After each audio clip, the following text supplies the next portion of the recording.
இந்த நாள் இனிய நாள். சங்கீதம் 50:23 இப்படி சொல்லுகிறது, ஸ்தோத்திர பலியிடுகிறவன் என்னை மகிமைப்படுத்துகிறான். ஸ்தோத்திரம் என்பது மிக மிக ஆழமான மகிமையான ஒரு வார்த்தை. ஆதி நாட்களிலே அல்லது பழைய ஏற்பாட்டு காலத்துல பாத்தீங்கன்னா, தேவனை பிரியப்படுத்த அல்லது மகிமைப்படுத்த பலியிடுவார்கள்.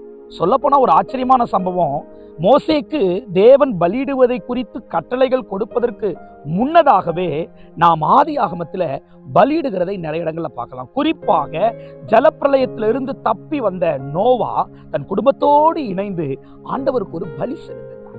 அப்ப பலி என்பது எதை குறிக்கிறது? தேவனை பிரியப்படுத்துவது, மகிமைப்படுத்துவது.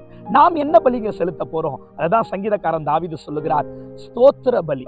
ஆகவே உதடுகளின் கனியாகிய ஸ்தோத்திர பலியை தேவனுக்கு ஏறெடுத்து அவரை மகிமைப்படுத்தி உயர்த்துங்கள். அவர் அதன் மீது பிரியமாய் இருக்கிறார்.